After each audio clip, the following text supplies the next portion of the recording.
I remember the first time I met you, I was very frustrated because I had trouble with urination. And I'm in my 50s and I just wasn't feeling good about it. In fact, it affected my mental health, I think. So I listened to, I think, a radio program and I heard about the supplement you can take that you can get at a vitamin store. So I started taking that and I thought I was doing well until I saw you. And that first time we interacted together, I explained my symptoms and you developed the program and you had something very interesting to say about these supplements. And I would like you to share that with the rest of us who are, you know, have these sort of problems that we have to deal with. Sure. Well, the supplement industry is largely unregulated, and the biggest problem I have with anyone taking supplements is that it's never really been prescribed by any medical doctor or anyone that actually looked at the efficacy of these nutraceuticals that people like to say. Nutraceuticals are actually exempt from FDA approval process, and if they claim that they're a food supplement, most of them say food supplement on it. It could be sold without any proof that any of the claims made on the bottling on the packaging actually is present. So a lot of things, prostate, are very nebulous. You could say prostate health. What does that actually mean, Zach? Like when you heard I have prostate no health, idea. what did you think when you heard prostate health? I thought that if I took this, it would avoid me getting cancer, prostate cancer. I thought that would prevent it, right? And then as I thought about it more, and after I saw you for the very first time about this issue that I had to deal with, BPH, I realized that could have killed me, right? That ignorance is not bliss. I mean, you really have to, first off, when you have these kind of problems, you really need to see a doctor. You shouldn't put it off. You should go get I don't understand why people put it off in the first place, but make the appointment, find a doctor. I found you because I did a search of the best doctors in New York and your name popped up, and that's why I saw you. And your location is right by the United Nations. I figured, well, this guy obviously knows what he's doing. And yeah, it was the best decision I ever made. Well, I'm happy to hear about that, Zach. But I agree with you. The problem that when people hear the word prostate, they don't really know what it means. So half the people think cancer, the other half the people think urination, and then other people think that they don't even know where it is. So they don't really know what it means. But I want to define it so people understand what a prostate actually is and what to look for, and I guess clarify this mystery that's called prostate health, because it's a very mysterious topic and I could clarify it pretty simply, actually. Okay, so what we have here is prostate 101. Correct. And, we can have fun talking about this as well. It doesn't have to be, a big downer, but let's just bear the facts. Let's just present them so that people can take action. So go ahead. Absolutely. Well, there's just two ways to look at prostate. There's a prostate basically is an organ that's on the urinary tract. So you pee through the prostate almost like a donut hole, where you pee through the donut hole, and therefore as the prostate gets bigger, it actually blocks off the hole, making it more tough or more difficult to urinate through that area. The only other thing about it is that it can get cancer as you get older. I got a lot of patients coming to me thinking that they can get cancer at any age, and that's actually very, very much not true. Most of the time, people only get cancer after the age of 50. That's significant. There are younger people who have cancer, but it's almost never significant to the point where it would affect their longevity in this world. So in my viewpoint, I only start screening for cancer at about age 50, and there's nothing that we know of, any substance, that could avoid you getting cancer of the prostate. So the best way to do it is just to get your PSA checked once a year after the age of 50.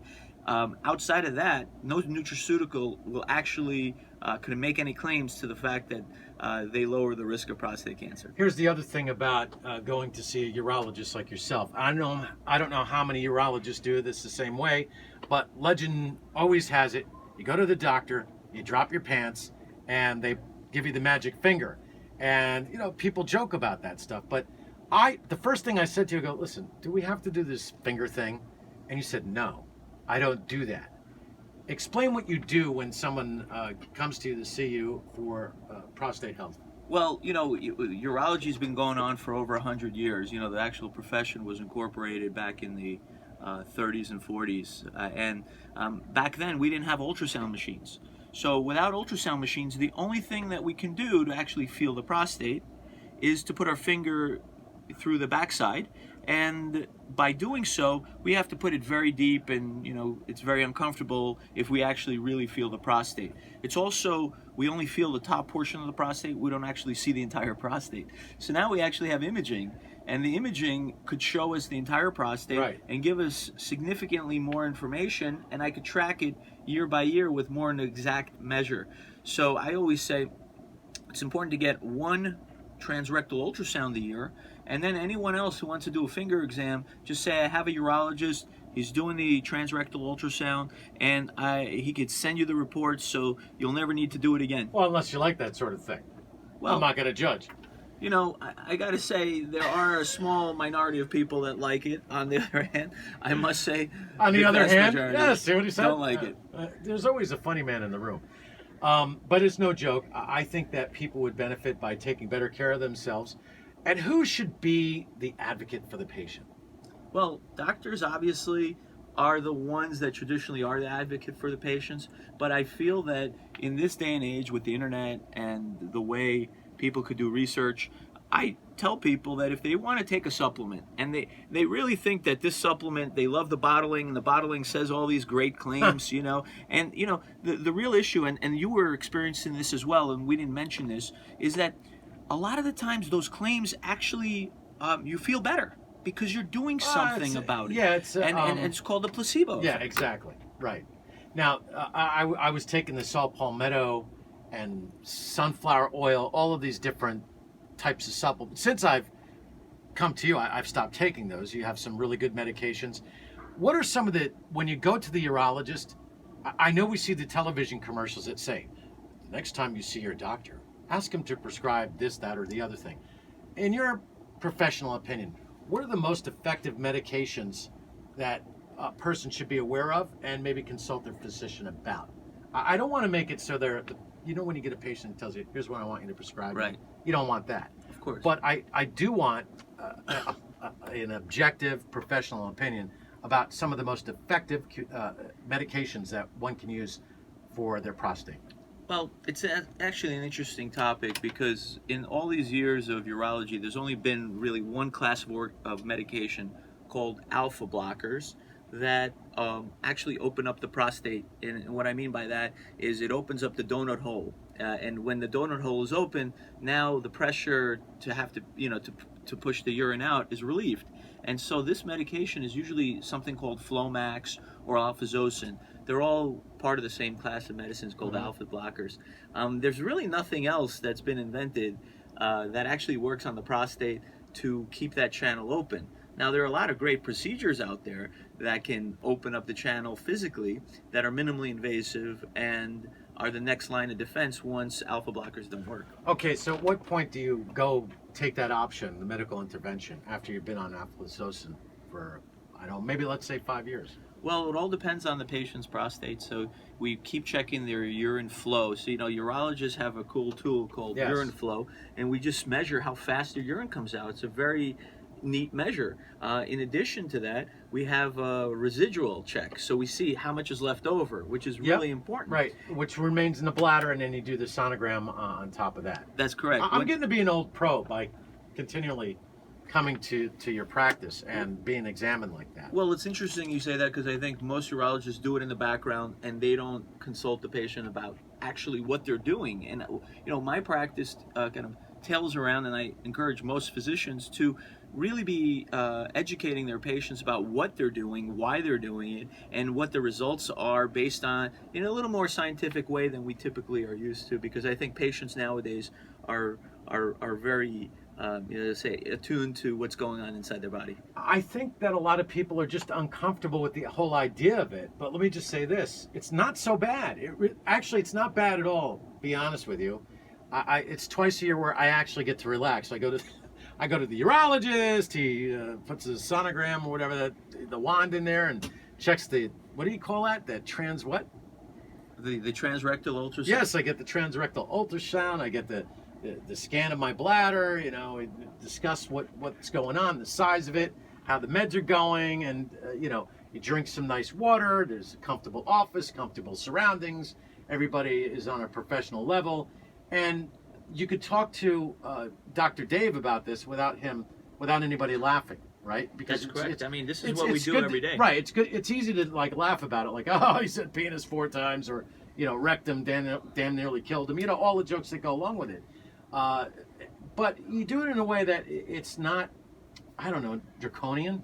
Is that a good way of putting it? Well, I feel like sometimes when you go to a regular doctor, they don't make you feel at ease to talk about things such as sexuality, erections, prostate health, urination, and most people try not to talk about those because they sound embarrassing to the doctor. And we always try to look good in front of other people, especially people that we respect, such as doctors. Whereas in the urologist's office, we actually ask these questions most of the time. So we know a lot of patients do not want to talk about erections at all costs unless you ask them a direct question. On another episode, we'll talk about erectile dysfunction, which it's easy to laugh at. It's easy to make fun of people over it, but it's really nothing to laugh about because you know what it malaffects? Not just maybe your relationship with your significant other, your wife, not just the physical toll, but the mental toll. I could tell you sometimes when I'm not feeling right in my nether regions, if you want to call it. Say I get a pimple, right? Mm-hmm. I am miserable till that thing goes away. So what seemingly seems to be a small thing can be a really big thing, and it's something that we have to address. And it's more than just seeing the doctor. I mean, it really takes a lot of effort. You got to want to feel better too. Well, it's interesting you say that, and it's interesting we got off on this sexuality topic because when I consult with a patient that has enlarged prostate, about 50% of those patients also have erectile dysfunction. Yeah, well, sometimes that's a result of the medication as well. That is correct. Yeah. There are medications that can be started for the prostate that I rarely start, mainly for this reason, and they're called finasteride, which, finasteride is a 5-alpha reductase inhibitor. Right. Basically, it blocks the conversion of testosterone to a more potent form of testosterone, and if you block that conversion, obviously, your sex drive, your sexuality goes down, and it's been shown that erections go down as well. I find that this medicine, although it shrinks the size of your prostate 30%, it doesn't open up the donut hole as well. So that's really a big problem, and I'd rather have erections than a small decrease in size of the prostate any day. Well, sometimes it's multiple drugs that you'll prescribe, because I'm on finasteride. Did I say it right? Yes. And I'm on the other one. Cialis or no, Flomax? Not Cialis. The Flomax, alphazocin. Yes. Some of these drugs are really hard to pronounce. Right. I won't even talk about my high blood pressure medicine, Epluralum, whatever. I can't say any of that. They got to come up with better names for this stuff, Dr. Dave. True. That's true. It's really hard to say. But and I took Latin and Russian. Well, I can't say anything. Well, it's actually interesting because there is a generic form that's very easy to say. So tamlozocin is actually Flomax. Okay, and great. finasteride is actually Proscar. Okay. But then when it gets generic, Proscar basically gets eliminated because it's so expensive as opposed to finasteride. Well, see, I'm glad we had this conversation because that explains a lot to many people that might be listening, and they get the difference. Because here's the other thing. Besides going in to meet with the doctor and to have everybody take your information and to go through the examination, then you get your medication and it gets delivered to you and you take it like you're supposed to as directed. But it's really difficult to sell somebody else, like as a guy to a guy, well, what do you want? I go, I don't know. I can't even say it. Tell me that doesn't happen all the time. And then I'll forget. And I'm not stupid. I mean, I'm really good with complex tasks and mathematics, and I could say amazing words, but when it comes to those medications, I just, it's not my thing to, I don't know, I just can't remember. Well, the interesting thing is that the pharmaceutical industry names these products. So obviously they'd like to name the product very complex names in the generic form and very simple names in the kind of brand name form. They're essentially the same product, right, okay. but But Proscar is just easier to remember than finasteride. So if you're going to ask, Finasteride, I got it. The little blue pill. The other little blue pill. right. So if you're going to ask your pharmacist, like, hey, I need finasteride, no, you're going to say I need Proscar. Okay. Which is, it's all, I guess it adds 20% to the bottom line. Yeah, I guess the bottom line is I have to pay better attention to my medications as well. I'll admit that I really don't. I just see the colors and the types, and I'm like, every night, this is what I got to take. But back to the point of finasteride, though, so there are patients that benefit from finasteride, but their prostates really have to be in the top 1%. And Zach, Well, I'm glad I have the top you may be 1% prostate. Top Right. 1%. I'm leading in that. Right. I was going to say you're top of the charts. Well, listen. When I had a major problem when I first came to see you. I will say this as an older man. What the medications do is I have more self-control, so there's a blessing in that.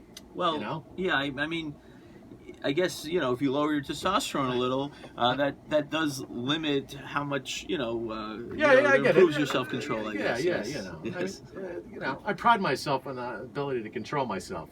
Right. For the most part. I mean, I can't control what I say most of the time. I'm really bad at that. I'll just blurt out things. Well, Zach, I think it's the effects of the medication. Well, Zach, That's to what my I'm telling knowledge, you have not been accused of any sexual impropriety in this location. There you go. So, I can run for Senate. right. I was going to say, maybe all our politicians should be low testosterone. Maybe they should all see you. We'd have less problems on our hands. That's right. That's right. Another, I think if we another good joke. Right. I mean, well, I think it would definitely help the Senate if they could sit through a session longer and actually do more work. So basically, what you're telling me is everybody in Congress has a prostate problem.